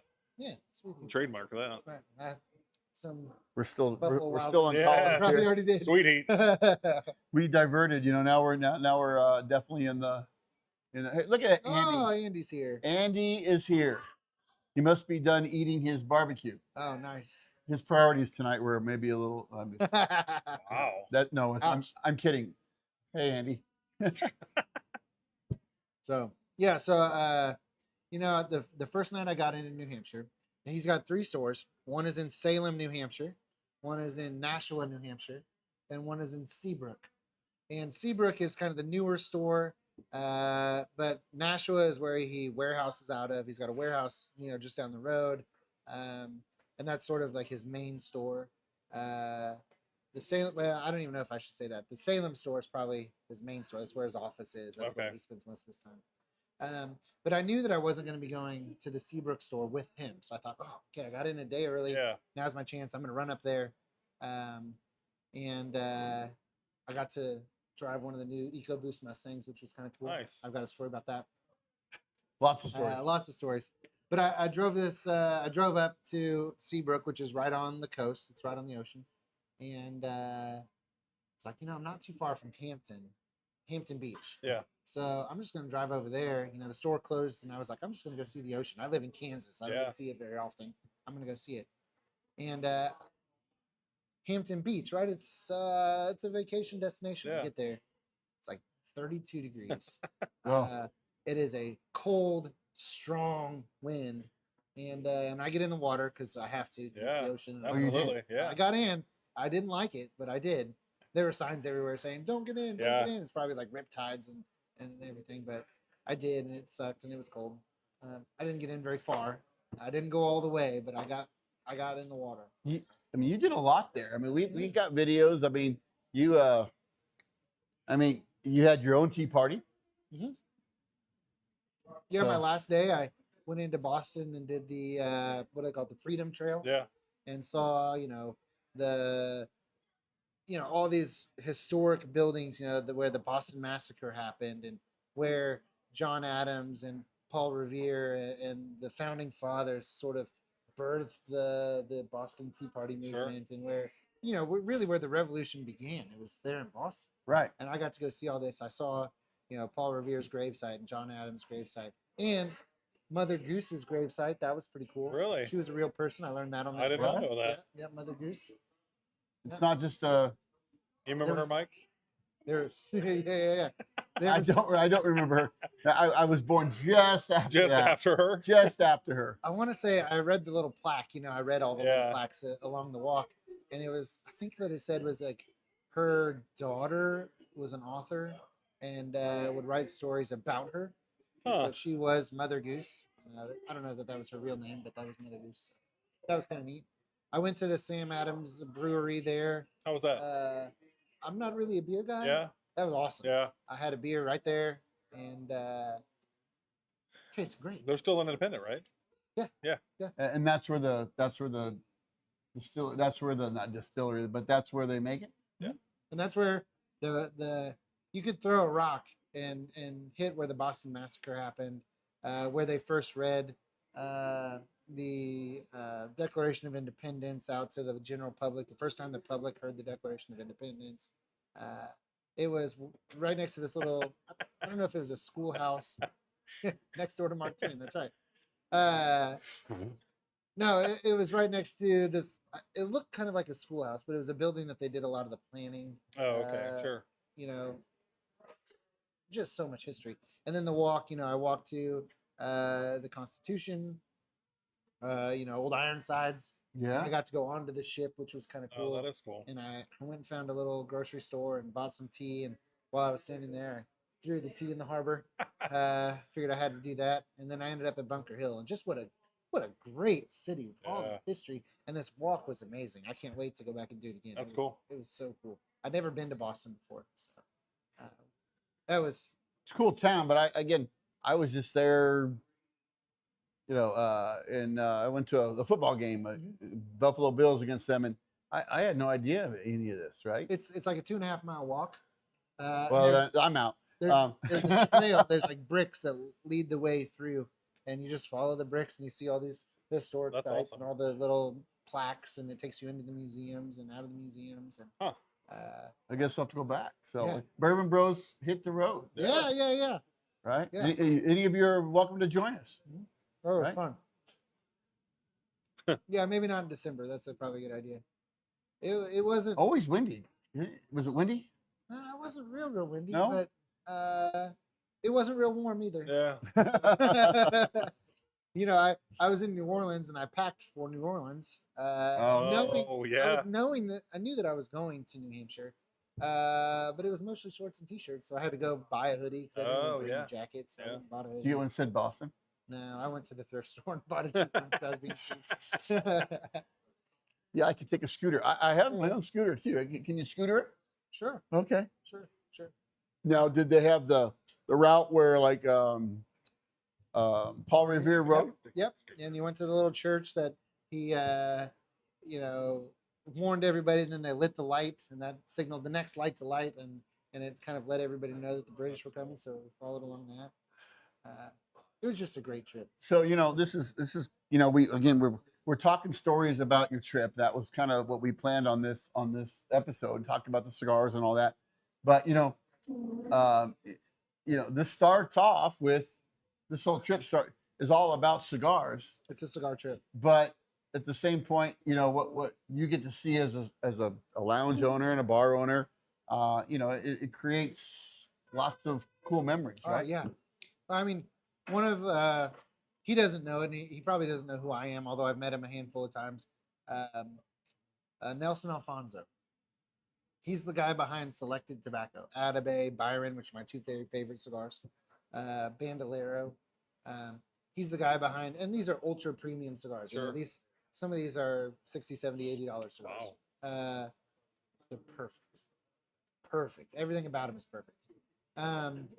But he's the guy behind, a lot of the Cuban blends. He actually works for Habanos. I believe still to this day works for Habanos. That's cool. He's their main package designer. So all the Cuban bands, he designed them. All the ashtrays, he designed them. All the boxes, he designed them.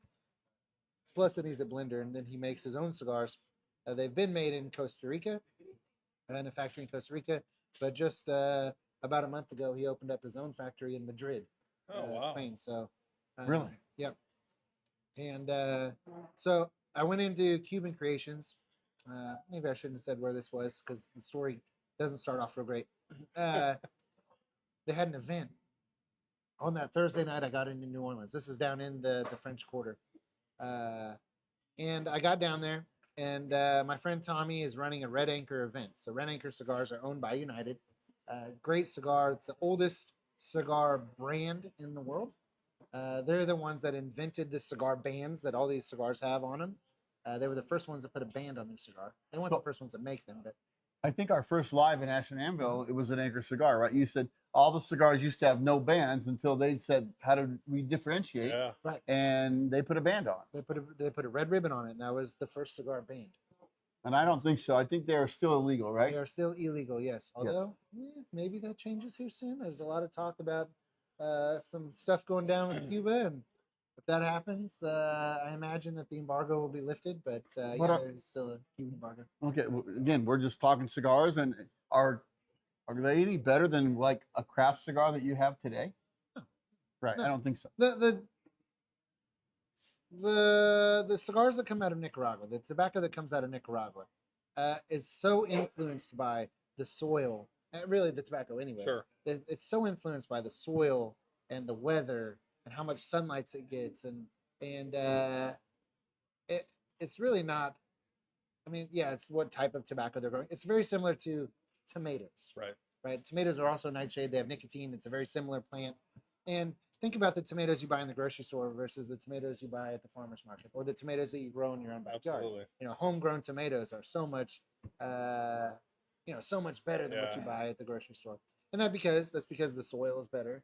They're often better cared for, although not in my garden. But it's a different type of tomato, it's a different type of soil, and it's a different type of climate that they're grown in.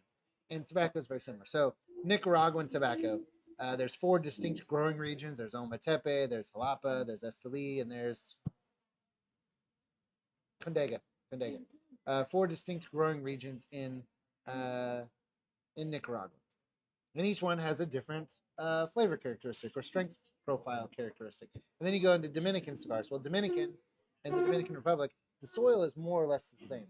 So if you look at Nicaraguan cigars, they'll say Esteli, or they'll say Jalapa, or they'll call out Condega or Ometepe. You go into the Dominican, and there in the Dominican, they're saying, oh, this is Criollo 98 or Criollo 99. They're talking about the type of tobacco, not Where they were it's grown, grown. because the soil and the climate is more or less the same across the whole region, right?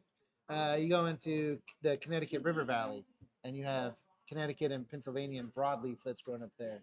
And it's less so talked about, but they do call it out now, Connecticut versus Pennsylvania.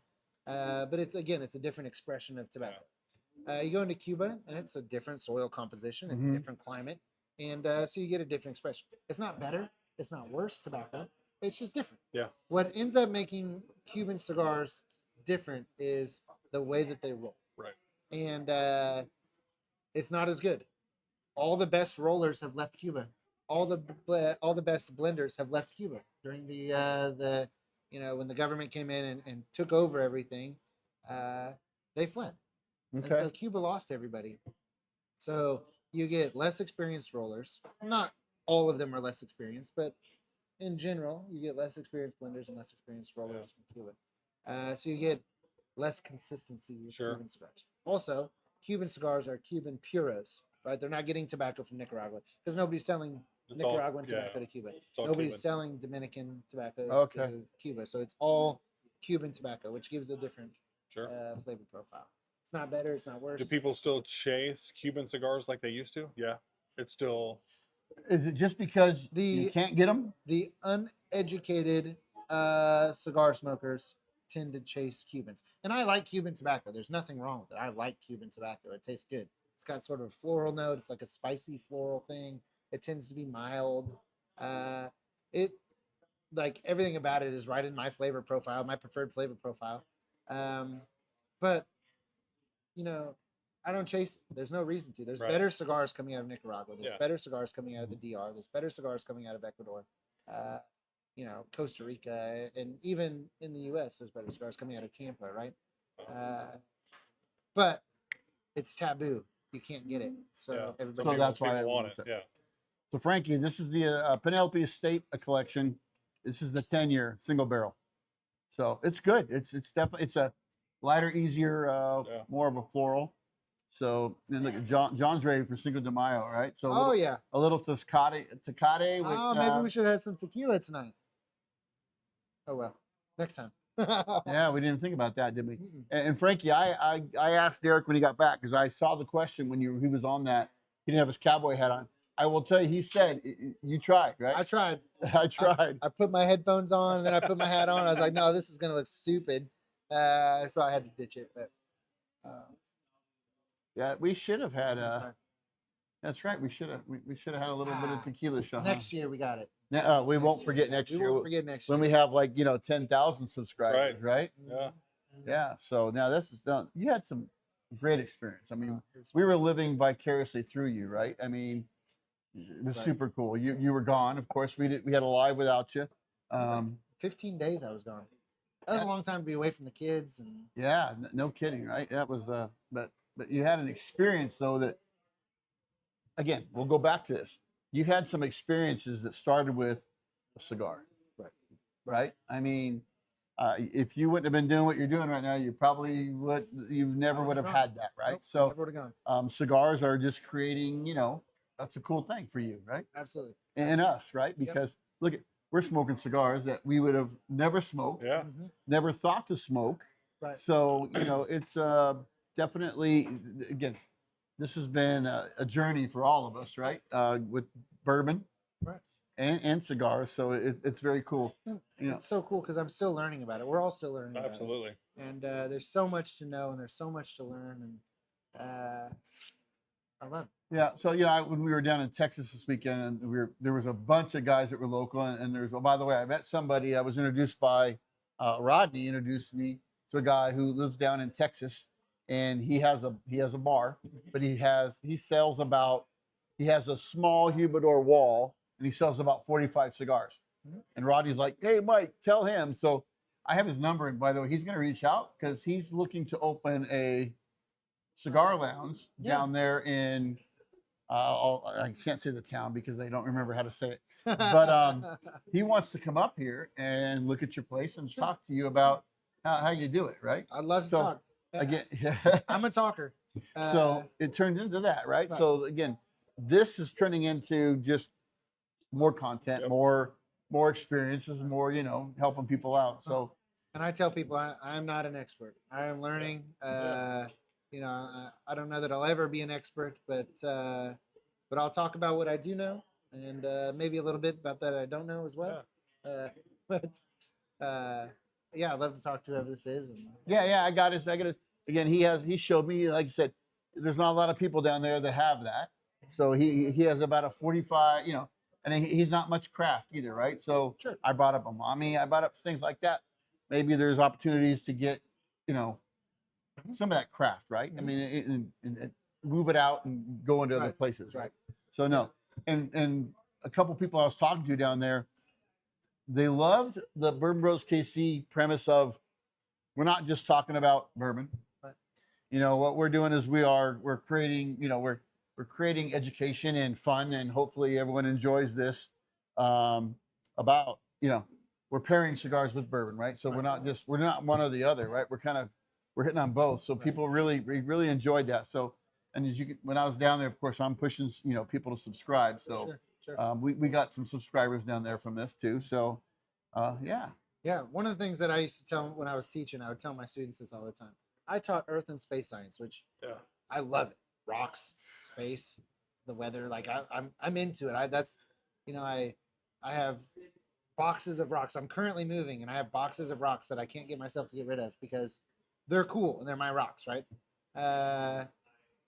As I've been into it ever since I was a little kid, and but what I would tell my students is like, hey, I'm having fun. I hope you're also having fun. Yeah. But I'm having fun, and that's what is the best about. part. And so I hope you guys are having fun listening to me ramble on about my trip. Yeah. No, it was good. It was, again, you know, what starts with a cigar turns into, you know, the experience that you did, and we're living vicariously through you with that. Right.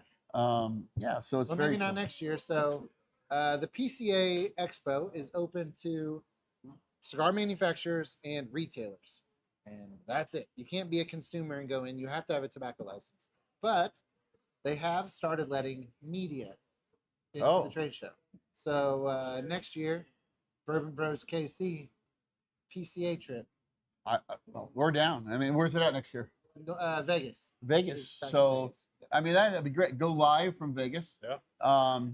You know, we can have some of the owners and stuff Yeah, we'll be in jump there in. interviewing, and we'll be in and talking to out. people, and Oh. we'll be showing off what it is, what the PCA is, Yeah. and learning all about the trade show then.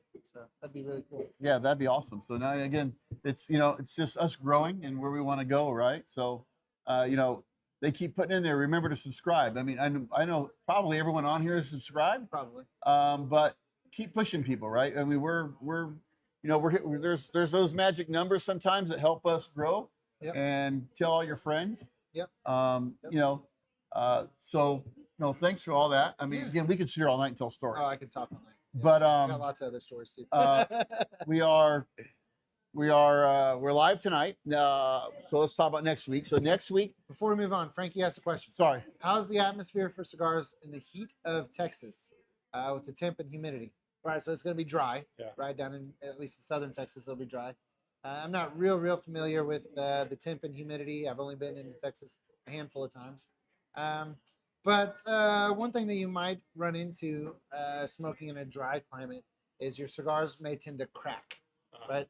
As soon as you take it out of the humidor, that outside wrapper leaf will obviously be the first to lose its moisture because it's on the outside. It's exposed to the elements, so it's going to start losing moisture, and it's going to start to constrict around the binder and the filler on the inside, which is going to be more humid than the outside. So what's going to end up happening when you light it? You've now built up all this pressure. The heat is going to expand the binder and filler, and you're going to end up cracking it. your, Gotcha. your wrappers. That's going to be something you're going to have to deal with in a dry climate and in a hot climate. When in a hot, humid climate, which I'm sure there's parts of Texas that are going to be hot and humid, Right. you're going to have less of that issue. You may have the opposite issue where you pull it out and it's going to be too humid, and you may have issues where the cigar starts to tunnel because the outside wrapper leaf is burning slower than the inside because Okay. it's absorbing humidity out of the air. So you just want to pay attention to that. One thing that you can do if your cigars are cracking, if you're smoking in a dry climate, is take your cigar out and start at a lower humidity. So take it out of your humidor. They call it dry boxing. Just set it out the night before. Smoke it the Before next you day. smoke it, I got Right. you. Set it out, 6 hours, 8 That's hours. if it's before you humid. Smoke it. If it's dry. Oh, if it's dry. Right. Let that cigar dry out and kind of acclimate. Oh, I It's gonna- understand. It's going to be a little drier, and you may get, it may taste a little different as the humidity changes because that does happen. Yeah. But you'll end up with less construction issues, and it's not going to change dramatically enough. And again, I like my cigars drier. I tend to like mine in that, upper 50s to lower 60s. That's where I try to keep my humidor. Okay. So there's nothing wrong with that. If you're smoking in New Orleans in the heat of the summer where it's hot and humid, again, you're going to have the opposite problem, and you're not going to want to leave your cigars out overnight Right. before you smoke. Right. So just keep that in mind. You're going to see the cigars changing based on region. Look at that. I mean, just that's again, education, right? This is cool stuff. So, yeah. All right, Well, the next stream. so next stream. So, actually, the three of us next week we are going to be down in Kentucky. We're hitting some locations down there. We're Some looking cool stuff. for some content, and we're doing a couple cool things that you'll hear about, when we get back. But what we are actually going to do, we are going to release an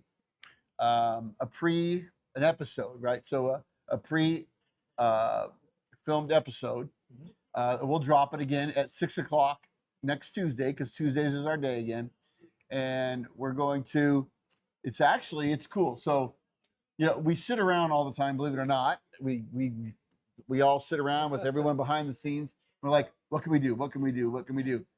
We actually, so behind the scenes, our social media person, she said she snuck into my home when I was gone, and she took three bottles, and we have no idea what 3 bottles she picked. So we don't know what we're drinking. So the next episode will be, can someone who doesn't drink bourbon and know bourbon pick a good flight? So the next episode that'll drop next Tuesday at 6:00, we are going to be blinding 3 bottles that we have no idea, yeah. right? It's not even like we know the bottles, right? We have no idea what we're drinking. We're going to rate them, and we'll try to, good luck with us guessing, right? Because I have no idea. But Yeah. that'll be the next episode. I think it'd be pretty cool. So, after 6:00 on next Tuesday, you can go in and watch the episode. Yep. So that'll be pretty cool. Yep. And I think that's such a cool idea to have somebody who has no idea doesn't really drink a lot of bourbon or any pick our flight. pick our flight, right? No. I mean, What is it being picked on? I would assume it's marketing, the labels, The right? bottle. I have Bottle, How cool pretty it looks. is. how pretty the label is. I don't know that you have any duds in your basement anyway, but well, I don't know. You have, what was that one that we tried though? I don't know. There was a few. There's been a couple. There's been a couple duds, and they still have bourbon in them, right? Yeah. So hopefully, fingers crossed, you didn't pick one of those. But no, that'll be very cool. So yeah, Yeah, actually, one correction. 2 of the bottles were picked by her. One of the bottles was picked by your wife. Oh. So wow, that's thanks, John. Yeah, okay, well, Yeah, and that'll I guarantee then that was off the label. Yeah. Yep. That was about a pretty label, You don't right? think they tasted it first before they? What? You don't think they tasted I it? guarantee they did not taste it. So, and then one last thing before we go off tonight is, don't forget, we've been pushing this. Ash Anvil, we have a special. Ash Anvil has it in Bourbon Bros' KCs. We're allowed to be in it. Toby Kurtzinger is going to be here May 22nd, and the event actually starts because you're getting fed, you're getting cigars, you're getting a flight, you're getting a custom drink. It's $100 ticket if you're close. Well worth it. I mean, worth it. just what you're getting alone is worth the $100 ticket. And Toby Kurtzinger. So what we're gonna do is the dinner starts at 7, but we're gonna go live at 6, and we're gonna have Toby sitting right here. If you subscribe, you can join the chat. Netflix. I mean, you on Netflix you just watch, right? Go watch it. Yeah, you just go watch it. But at the same point, when you can sit there and you can, if you have any questions, you can ask him, and he's going to answer them. Almost all of them. Almost all of them, right? There's going to be a couple that he's not going to answer. I don't think he's naming names yet, but No. But he's answering questions. it's going to be pretty cool. He's So, telling the story. everyone knows about this. I mean, it's episode 5 and 6 on Netflix. Pappy Gate. Tell all your friends, have them subscribe, right? I mean, even when the dinner starts at 7, we're gonna stay live. We're gonna put a camera on Toby. He'll be able to see stuff from the chat. I got 5 and 6 right. He's gonna be able to see stuff from the chat. He'll answer questions from the chat. He'll answer questions if you're here. Yep. And we're just gonna have a great night. It's gonna be awesome. Talking Pappy Gate, you know, and maybe, I don't know, is he going to dig up a couple bottles and bring us any? Wouldn't that be You pretty know, We'll cool? find out. When I met him, he made a comment that he wished he had buried more. So that tells me that maybe he buried something. So let's uh, hope. But we have some good pours for that night too for Yes. us during the Yeah, show. yeah. But yeah, join and Frankie. I know Frankie's going to be here. Yeah, it's gonna be awesome. We're gonna have just a great night. And again, if you're local, the next day is Ash Fest, first annual Ash Fest here. It's gonna be awesome. We have live music all day long. We have 7 different cigar vendors coming. We've got liquor Nice. vendors coming, and we have night fighting, which is so cool. Night Oh my fighting. gosh, I'm so excited. It's like UFC, MMA style fighting, like real cage match style fighting in an arena, except they're wearing medieval suits of armor with battle axes and swords and shields, and they're going to be in there fighting each other. And they really hit. This They're- isn't fake. They're trying to hurt each other. This isn't. I mean, they're blunt. This I mean, is- the swords are blunt, and hopefully nobody's getting killed. Although I can't say that for sure. But I think we yeah, have the insurance for that. yeah. I think they got their own. So. But I have to have like medical staff here. Oh, wow. Just in Oh, case. okay. You So know, it's real. Yeah. It's real. So something with that too. If you can't make it, if you want to watch that, it'd be cool. We're going to be live. We're going to be live the whole from Friday to Saturday. Yeah. So you'll be able to see stuff during Saturday. We're going to be live, and we're going to some of these vendors and things. Oh, we're going to interview them. Yeah. And we're just it's going to be a great time. So tell all your friends, like and subscribe the channel. Yep. You know, if you're not local, you get to see some really cool stuff. And lucky the fire station's a block away, right? It is. It's at the end of the street. It's right here. So, you know, all you great people out there, you know, tell all your friends, tell them to subscribe. Again, I think with Toby alone, it'll be, you know, again, I think everybody's watched the Netflix series, but being able to hear him live and talk about it Interact with and him. ask a question and interact with him, right? It's gonna be amazing. So It's gonna be you awesome. you know, Derrick, you've done an unbelievable job with pushing this, and Thank we're just glad to be part of it and be part of us, right? Yeah. So, well, Excited. good. Well, we appreciate everybody. Like and subscribe. If you can make it to Kansas City the 22nd, 23rd, do it. It'll be a great event, and hang out with us. I don't know if that means anything. Right. Maybe Derrick and Heath, but you know, for me, but no. So, all right. Yeah. Good. It was- Everybody good? Nick, you good? Thanks Yeah. for letting me tell my story. Yeah, awesome. So no, awesome stories. Yeah. I mean, I'll hear them again. Yeah. But no, so all right. Well, appreciate everybody, and remember, it's just not about the pours, but the bond it creates. Happy pours. Thank you for joining, and don't forget to like, share, and subscribe.